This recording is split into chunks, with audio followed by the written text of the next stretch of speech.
Hi ಎಲ್ರಿಗೂ ನಮಸ್ಕಾರ. ಎಲ್ಲರೂ ಹೇಗಿದ್ದೀರಾ? ಎಲ್ಲರೂ ಚೆನ್ನಾಗಿದ್ದೀರಾ ಅಂದ್ಕೊತಿದ್ದೀನಿ. ಸಾರಿ, ಒಂದು ಸ್ವಲ್ಪ ಲೇಟಾಗಿ ವೀಡಿಯೋ ಅಪ್ಲೋಡ್ ಮಾಡ್ತಾ ಇದ್ದೀನಿ. ಒಂದು ಸ್ವಲ್ಪ ನನಗೆ ಹುಷಾರಿಲ್ಲದ ಕಾರಣದಿಂದ ನಾನು ವೀಡಿಯೋಗಳೇ ಹಾಕೋಕ್ಕಾಗ್ತಿಲ್ಲ. ಇದು ಫೆಬ್ರವರಿ 15ಗೆ ನನ್ನ ಬರ್ತಡೇ. ಸಿಂಪಲಾಗಿ ಹೋಟೆಲ್ಗೆ ಹೋಗಿ ಸೆಲೆಬ್ರೇಷನ್ ಮಾಡಿದ್ವಿ. ಆ ವಿಡಿಯೋನ ನಾನು ಶೇರ್ ಮಾಡ್ತಿದ್ದೀನಿ. ಪ್ಲೀಸ್ ಇನ್ನೂ ಗೀತಾ ಫ್ಯಾಮಿಲಿ ಚಾನಲನ್ನು ಯಾರೆಲ್ಲ ಸಬ್ಸ್ಕ್ರೈಬ್ ಮಾಡದೆ ನೋಡ್ತಾ ಇದ್ದೀರಾ, ಪ್ಲೀಸ್ ಸಬ್ಸ್ಕ್ರೈಬ್ ಮಾಡಿ, ಪಕ್ಕದಲ್ಲಿರುವಂಥ ಬೆಲ್ ಬಟನನ್ನು ಒತ್ತಿ. ನಾನು ಹಾಕುವಂಥ ವಿಡಿಯೋಗಳೆಲ್ಲ ನೋಟಿಫಿಕೇಷನ್ ನಿಮಗೆ ಬರುತ್ತೆ. ಆದಷ್ಟು ಪ್ಲೀಸ್ ವಿಡಿಯೋ ಏನಾದರೂ ಇಷ್ಟ ಆಯಿತು ಅಂದರೆ ನೀವು ಕಮೆಂಟ್ ಮಾಡಿ. ನೋಡ್ತಾ ಇರ್ಬೋದು, ಏನು ಬರ್ತಡೇ ಈ ವರ್ಷ ಬರ್ತಾನೆ ಇರುತ್ತೆ ಅಲ್ವಾ. ಹೋಟೆಲಿಗೆ ಹೋಗಿದ್ವಿ ಅಷ್ಟೇ. ಸಿಂಪಲ್ಲಾಗಿ ಅಲ್ಲೇ ಒಂದು ಕೇಕ್ ತೊಗೊಂಬಂದ್ಬಿಟ್ಟು ಕಟ್ ಮಾಡಿಸಿದ್ರು ನಮ್ಮ ಮನೆಯವರು. ಮಕ್ಕಳೆಲ್ಲ ತುಂಬ ಚೆನ್ನಾಗಿ ಗಿಫ್ಟ್ ಎಲ್ಲ ರೆಡಿ ಮಾಡ್ಕೊಂಬಂದಿದ್ರು. ಅದು ಯಾವಾಗ ನನಗೆ ಗೊತ್ತಿಲ್ಲದಂಗೆ ಯಾವಾಗ ರೆಡಿ ಮಾಡಿದ್ರು ಅಂತಲೇ ಗೊತ್ತಿಲ್ಲ. ಬಟ್ ಏನೇ ನಮ್ಮದು ಮದುವೆ ದಿನ ಇರಲಿ, ಬರ್ತಡೇ ಇರಲಿ, ಪ್ರತಿ ಸಲವೂ ಅದೇ ಥರ ಏನಾದರೂ ಒಂದು ತುಂಬ ಚೆನ್ನಾಗಿ ಬರೆದಿರ್ತಾರೆ. ಅದು ನನಗೆ ತುಂಬ ಇಷ್ಟ ಆಗುತ್ತೆ.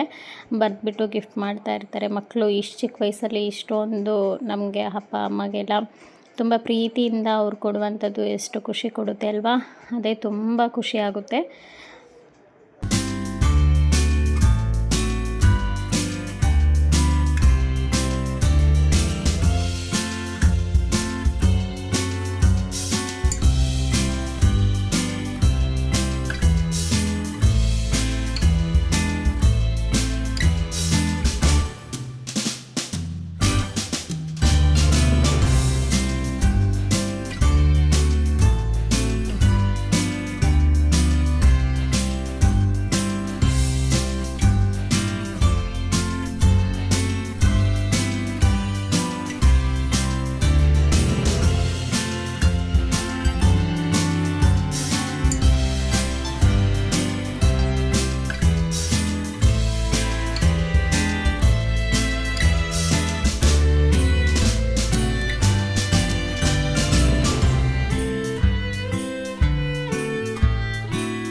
ಇಲ್ಲಿ ನೋಡ್ತಾ ಇರ್ಬೋದು ಎಷ್ಟು ಚೆನ್ನಾಗಿ ಬೊಕ್ಕೆ ಟೈಪ್ ಮಾಡಿಬಿಟ್ಟು ಅದರಲ್ಲಿ ಚಾಕ್ಲೇಟ್ಸ್ ಎಲ್ಲ ಹಾಕಿ ಎಷ್ಟು ಚೆನ್ನಾಗಿ ಪೇಪರಲ್ಲಿ ಬರೆದ್ಬಿಟ್ಟು ಕೊಟ್ಟಿದ್ದಾಳೆ ನನ್ನ ಎರಡನೇ ಮಗಳು. ಇದು ಫಸ್ಟ್ನೇ ಮಗಳು. ಫೋಟೋ ತೊಗೊಂಡೋಗ್ಬಿಟ್ಟು ಸ್ಟುಡಿಯೋದಲ್ಲಿ ಅದು ಪ್ರಿಂಟ್ ತೆಗ್ಸಿದ್ದಾಳೆ.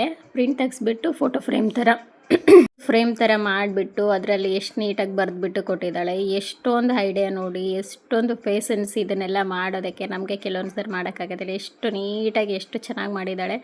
ಒಂಥರ ಖುಷಿಯಾಗುತ್ತೆ ಅಲ್ವಾ. ಮಕ್ಕಳು ಇಷ್ಟೆಲ್ಲ ನಮಗೆ ಎಫೆಕ್ಟ್ ಹಾಕ್ಬಿಟ್ಟು ಇಷ್ಟೆಲ್ಲ ಟೈಮ್ ಸ್ಪೆಂಡ್ ಮಾಡಿ ನಮಗೆ ಒಂದು ಗಿಫ್ಟಾಗಿ ಕೊಟ್ಟರೆ ಅದಕ್ಕಿಂತ ಇನ್ನೇನು ಖುಷಿ ಅಲ್ವಾ. ತುಂಬ ಖುಷಿ ಆಯಿತು. ಇದು ನಮ್ಮ ನಾದಿನಿ ಮಕ್ಕಳು.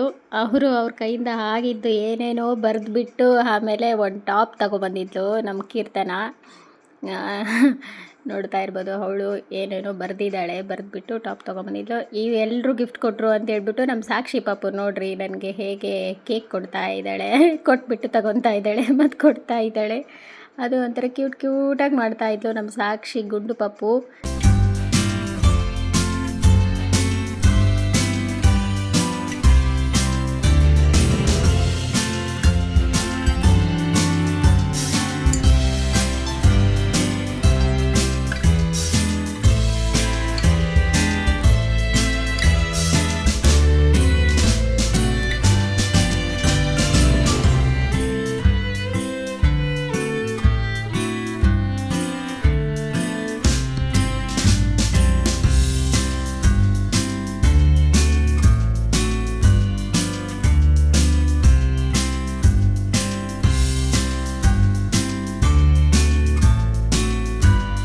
ಚಿಕ್ಕದಾಗಿ ಏನಾದರೂ ಬರ್ತಡೇ ಇಲ್ಲ ಮದುವೆ ದಿನ ಏನಾದರೂ ಸೆಲೆಬ್ರೇಷನ್ ಮಾಡ್ಕೊಳ್ಳೋದಕ್ಕೆ ತುಂಬ ಚೆನ್ನಾಗಿದೆ ನೋಡಿ. ದಾವಣಗೆರೆಯಲ್ಲಿರುವಂಥ ಅರಮನೆ ಫ್ಯಾಮಿಲಿ ರೆಸ್ಟೋರೆಂಟು. ಊಟನೂ ತುಂಬ ಚೆನ್ನಾಗಿತ್ತು. ನಾವು ನಾನ್ ವೆಜ್ ತೊಗೊಂಡ್ವಿ. ತುಂಬ ಚೆನ್ನಾಗಿತ್ತು ಎಲ್ಲನೂ. ಒಂದು ಸ್ವಲ್ಪ ಬಿರಿಯಾನಿ, ಲಾಲಿಪಪ್ಪು ಎಲ್ಲ ತೊಗೊಂಡ್ವಿ. ಪರೋಟ ಎಲ್ಲ ತುಂಬ ಚೆನ್ನಾಗಿತ್ತು. ಯಾರಾದರೂ ದಾವಣಗೆರೆಯಲ್ಲಿದ್ದರೆ ಒಂದ್ಸರಿ ಆ ಹೋಟೆಲ್ಗೆ ವಿಸಿಟ್ ಕೊಡಿ, ತುಂಬ ಚೆನ್ನಾಗಿದೆ. ಸಿಂಪಲ್ಲಾಗಿ ಖುಷಿಯಾಗಿ ಒಂದು ಕೇಕ್ ಕಟ್ ಮಾಡಿಬಿಟ್ಟು ಅಲ್ಲೇ ಊಟ ಮುಗಿಸ್ಕೊಂಡು ಬಂದ್ವಿ. ಇಷ್ಟೇ ಇವತ್ತಿನ ವ್ಲಾಗು. ಐ ಹೋಪ್ ನಿಮಗೆ ವಿಡಿಯೋ ಇಷ್ಟ ಆಗಿರುತ್ತೆ ಅಂದ್ಕೊತೀನಿ. ಪ್ಲೀಸ್ ಎಲ್ಲರೂ ಎಲ್ಲೂ ಸ್ಕಿಪ್ ಮಾಡಿದೆ ಫುಲ್ ವಿಡಿಯೋ ನೋಡಿ. ಆದಷ್ಟು ಗೀತಾ ಫ್ಯಾಮಿಲಿ ಚಾನಲನ್ನು ಸಪೋರ್ಟ್ ಮಾಡಿ. ಇನ್ನು ಯಾರೆಲ್ಲ ಸಬ್ಸ್ಕ್ರೈಬ್ ಮಾಡದೆ ನನ್ನ ಚಾನಲನ್ನು ನೋಡ್ತಿದ್ದೀರಾ ಪ್ಲೀಸ್ ಸಬ್ಸ್ಕ್ರೈಬ್ ಮಾಡಿ. ಪಕ್ಕದಲ್ಲಿರುವಂಥ ಬೆಲ್ ಬಟನನ್ನು ಒತ್ತಿ ನಾನು ಹಾಕುವಂಥ ಎಲ್ಲ ವಿಡಿಯೋಗಳು ನಿಮಗೆ ಫಸ್ಟಾಗಿ ಬರುತ್ತೆ. ಅದೇ ರೀತಿ ವಿಡಿಯೋ ಏನಾದರೂ ಇಷ್ಟ ಆಯ್ತಂದರೆ ಪ್ಲೀಸ್ ಕಮೆಂಟ್ ಮಾಡಿ. Thank you all.